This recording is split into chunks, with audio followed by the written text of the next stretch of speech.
I love Bryson Tiller and I was a meter away from him. He put up a clip that we shot on his personal Instagram, totally freaking out at the time. Innovate, make it better, refine it. I was going around with toilet paper at one point. Hello everyone and welcome back to the Scrollstop podcast. My name is Tom and I'm the director here at Scrollstop, and today we have our May Creative in Residence team with us, and that is EKLA. Welcome EKLA, how you going? How's it going, dude? Good. Hello. EKLA are a creative powerhouse based in Sydney. They're working on all kinds of projects and you're going to hear all about them today. Hey guys, so nice to meet you. Thanks for coming along. Can I just get you to start by explaining what is EKLA for our listeners?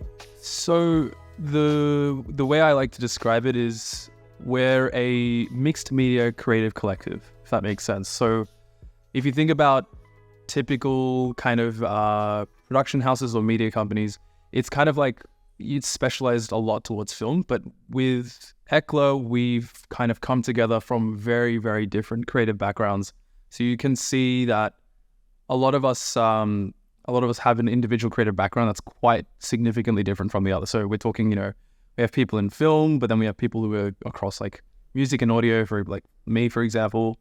So yeah, we've just kind of all come together to kind of form like this one big creative collective. And who's part of that creative collective? I guess how can I know you guys more personally? Yeah. Did you want me to just list the members? Or?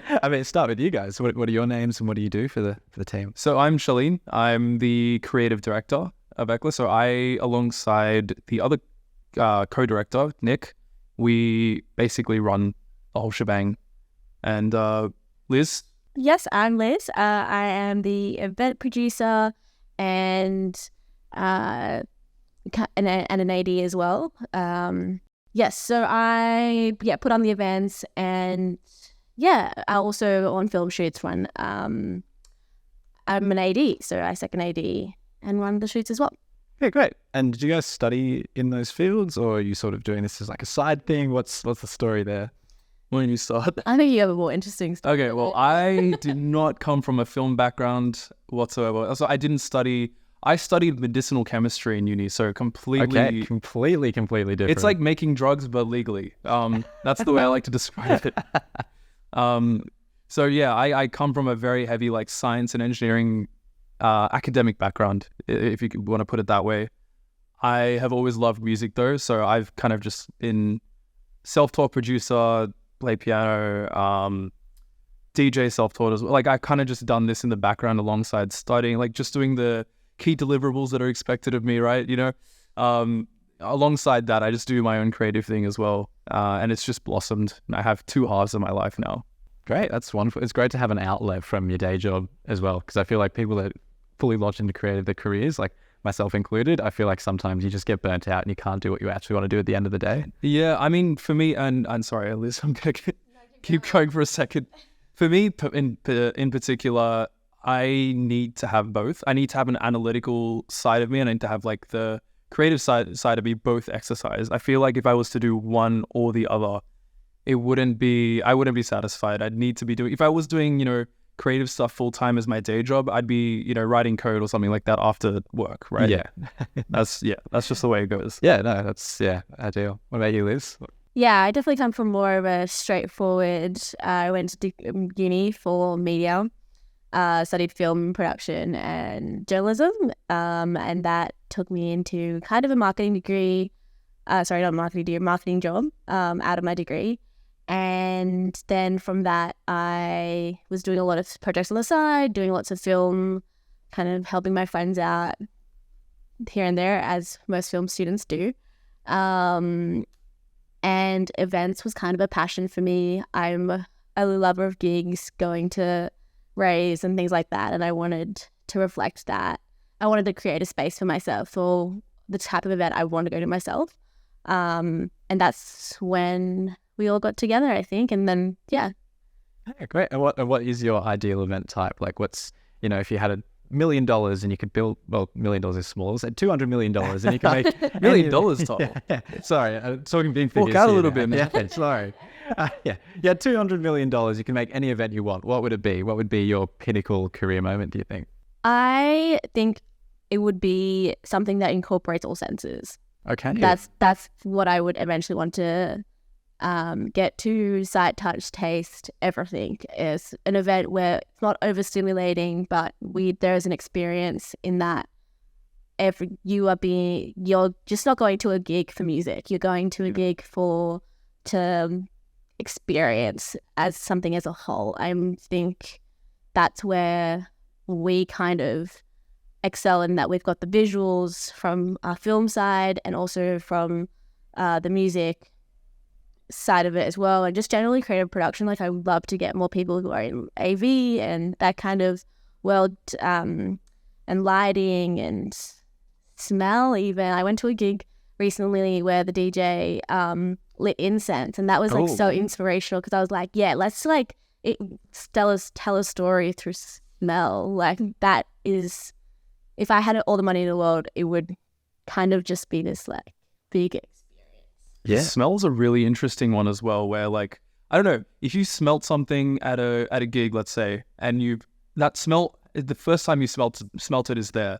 I think if you smelt that again, you would immediately think it smells so powerful that way, where it's just, it takes you back to a place or time. Yeah, unfortunately, my experiences with gigs and smells have always been negative. Yeah, that's what I. It's just too many nights. Like, I'm thinking back, when was a night where I remember a vivid smell? It was usually sidebar, the floors, and you know exactly what I'm talking about. It's just not pleasant. It's not pleasant. It smells bad, and I feel like that's the one thing. If I could make a mark on the gig industry, I don't know what that.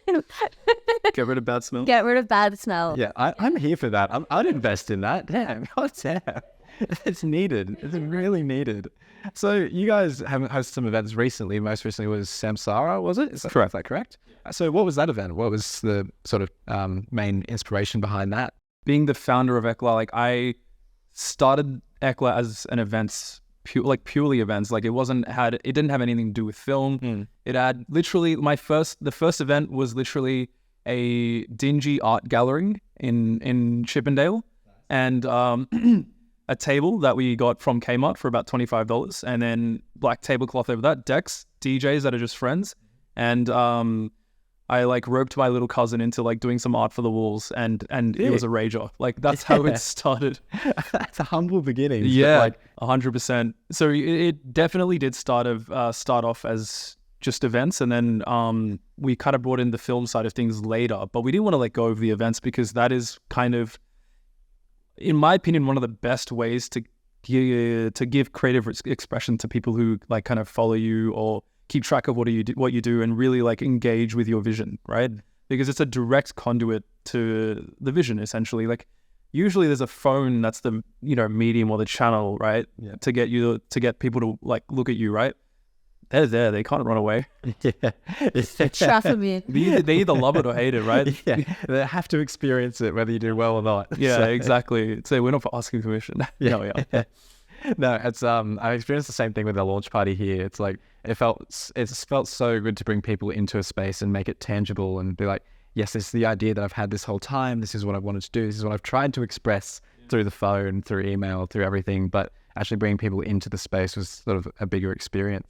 So it would have been a big effort building Samsara and your previous events, right? Yeah, kind of to also touch on the last question, I think the idea of Samsara was to finally bring together everyone who had come into EKLA for the first time. It was our first run together. Yeah.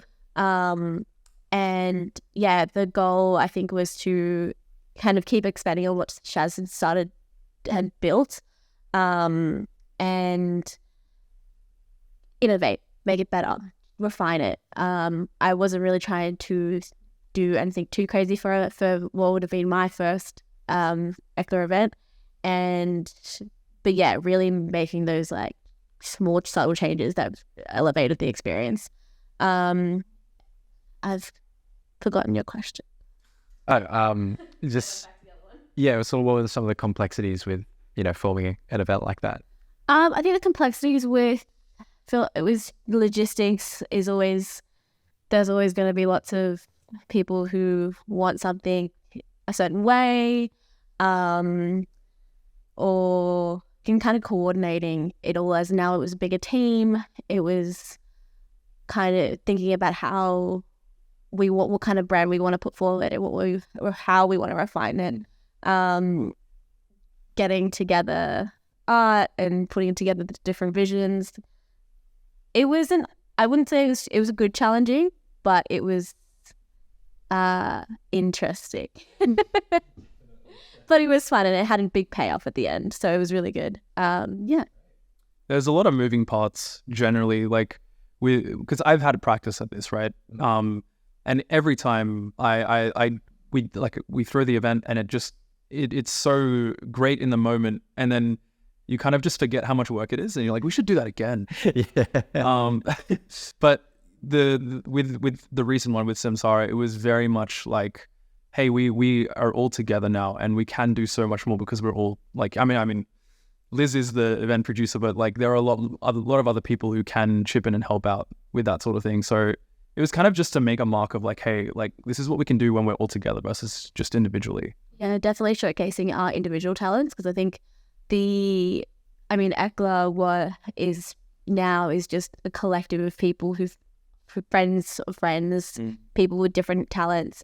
And we wanted to showcase that, whether it be the visuals or who the artists we want to put on. But yeah, it was a great. Yeah.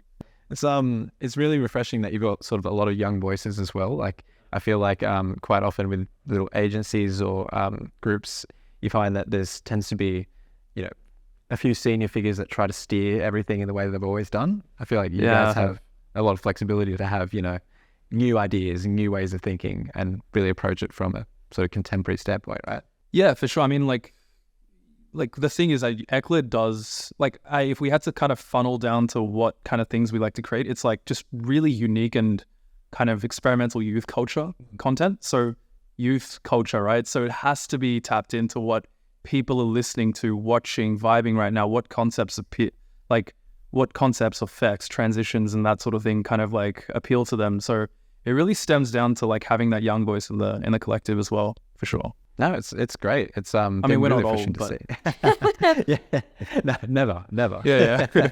So having a bit of a young group together, how do you find working with clients or partners and stuff like that when you're sort of just beginning projects? Do you think there's a bit of a challenge, or are they really accepting? What's your experience been so far? I actually think we have a good balance. So we have so I'm in my mid-20s, right? We have members on board who are like early 20s, late teens, right? So it's kind of a good balance in that way, where the kind of more seasoned, let's call it, seasoned people. I like that. Yeah. Who've played the game multiple times, right? They come into it with like a lot of intuition and maturity, and kind of they understand they can predict a lot of the client's needs, if that makes sense. And and then a lot of the energy, the drive, the hustle, that comes from the younger guys and girls, right? So I think it's a good balance, because you need someone to kind of set the expectations a little bit with the client, and then you have a lot of like younger voices and creative input there as well. So it's kind of just mashed up in a really nice way. Good. Yeah, that sounds like a really good balance. Have you found the same, Liz? Yeah, I think that, a lot of us come from backgrounds where we've had to work with a lot of stakeholders, a lot of clients.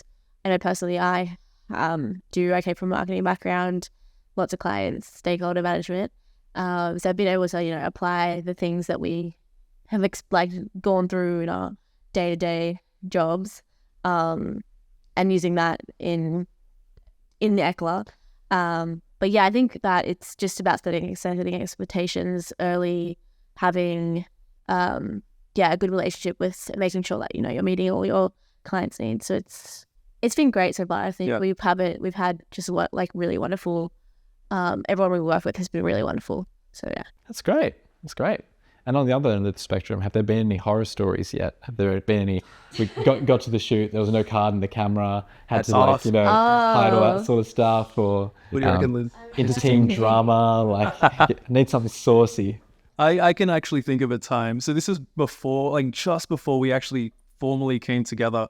We were just kind of informally working on a couple short films.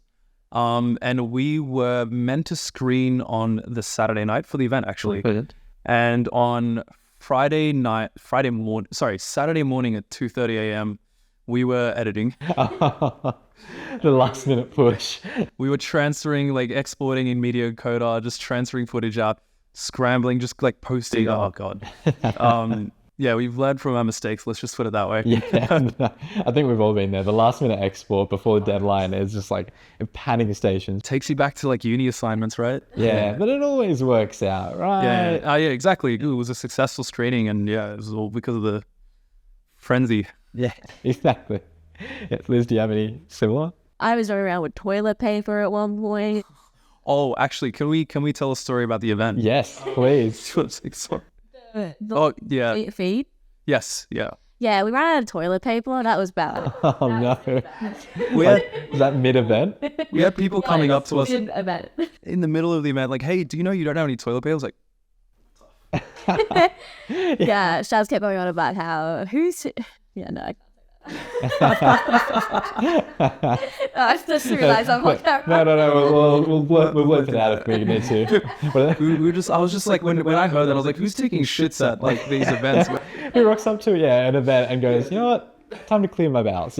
We had toilet paper as well. We ran through it, so it's just there's multiple people doing this. Yeah. No, I learned from that mistake, and I ordered about, I don't know, wasn't it like 120 rolls? Yeah, something ridiculous. That's a good thing to have. Yeah, we overcompensated. Yeah. I mean, it doesn't go off, right? You can always have it, always use it. No, it's great. I took it home. Yeah. That's quality. That is quality. So Samsara was your sort of previous project. What's coming up next? You know, what are you working on? What are you looking forward to moving forward? If you can, we can touch on a little bit. So our cadence with the events is at the moment twice a year, and that's quite intentional, right? When we do events, we want it to be big, and we want it to be a very intentional kind of entity. And it takes a lot of, like Liz will tell you more than anyone, it takes a lot of like kind of like content planning, logistic, like it takes a lot of effort to kind of make it happen. So events coming, it'll be in the second half of the year though. We need to recharge. Liz needs to recharge from Samsara. But then we've also, so in between events, we obviously are still really busy working away at like passion projects, building a portfolio, but then also doing like paid gigs as well. Like we've started to take on some client gigs. Recently we wrapped up Sold Out, the music festival thrown in Sydney in Australia, other states too. That was super fun. That was awesome. And we are like, because EKLA is so like music focused as well, we are definitely looking out for more music gigs, and we got a couple in the works coming soon. More specifically about film projects, we've got a clothing brand shoot coming up with a awesome collective called Atelier 131. They are based out of Sydney as well. Couple of brothers. They're producing some sick clothes right now. We're gonna have some stuff coming on that real soon. And then we are running, I mean, we were literally here at Scrollstop yesterday doing tests for it, but we've got a car commercial parody. I'm gonna give it that title. It's a lot of different things, but I'm gonna just kind of give it that title for now. You'll see a lot on that real soon. It's gonna be hilarious. Yeah, seeing what you guys were working on yesterday was really exciting. Like, it seems like you got some great talent involved and some really interesting ideas to put forward. So yeah, no, I was super keen for that. I wanted to rewind a bit and ask about Sold Out, because that's a big name festival to take on. Yeah. How'd you find that experience, and how'd you get involved with it? Oh, that was obviously a big opportunity, right? So you want to do right by it, and you want to smash it out. And I think the crew smashed it. Like, you can see our content from the festival on our Instagram, but yeah, I think the work speaks for itself. We got to be up and close with like artists we've been bumping in our cars for years, right? Bryson Tiller was a highlight. I love Bryson Tiller, and I was a meter away from him. That's as amazing. He was looking into the camera, right? Yeah. Another big win is that he put up a clip that we shot on his personal Instagram. Oh, sick. That's awesome. Dream come true. Kind of internally freaking out at the time. But that Sold Out was such a memorable experience. And what do you think you learned from that experience? Like, if you had to take away one thing, what would it be? Don't forget to have fun. That's the thing that gets lost a lot in a lot of professional work. If you're not having fun, I think that I personally believe that some of it doesn't translate to your work. I can definitely tell in an edit or something that someone's put out, they didn't have fun doing this. They were kind of just getting something out. With us, we had so much fun with it, and you'll see in our stills and edits, it definitely shows we had a great time. Yeah, no, it looked amazing from what I've seen already, even just the few little clips that I've seen pop up. Yeah. How did you get involved with that, if that's something we can talk about? No, we definitely can. So that is actually something that it was kind of like the fruit of my DJing, if that makes sense. So an amazing like Sydney, I guess we can call them like a news outlet, but I don't really think we'll just call them a news outlet. What's Lively? They're amazing. They're a group of people who announce tours of they host a lot of the international acts in Sydney and Australia, and then it also kind of they do the marketing for a lot of festivals as well. So Sold Out being one of them. What's Lively and I have had a really good relationship in the past because I used to play a couple years of the New Year's Eve in the Park, that festival, and so it was just like a friendly relationship, and they put an opportunity up on their story, and I was like, we have to jump on this. Yeah, we've worked with them before. They trust us, we trust them. Great experience overall. It sounds like an unbelievable experience, and I guess free tickets to the show as well. That's a pretty good benefit. Yeah. So you guys, I've learned you've worked quite flexibly, like working online and stuff like that. How do you find collaborating through Discord like you do? Do you find there's some challenges, or do you find that's a great way to work? Like, how have you found it? I think it works in certain ways and it doesn't work in other ways. It's great to quickly jump on. All of us have full-time jobs. Some of us are studying. So it does give us the flexibility of not having to be in a physical space, being able to just jump on from home. We have done a lot of collaboration. It's probably not as, I think, personable as probably we'd like. And I think that's probably where the Scroll Stop having the space to come in and actually be together. Big time. Because we actually aren't together. I hadn't met a lot of our members before our first shoot. So we did everything online up into face before our first shoot. So yeah, it was a bit weird meeting people for the first time that you have to work on a shoot for.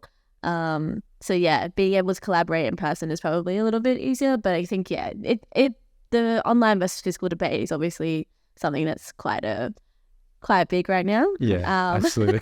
Everyone's universal experience. Universal experience, but yeah, I think there's pros and cons to both. Yeah, definitely.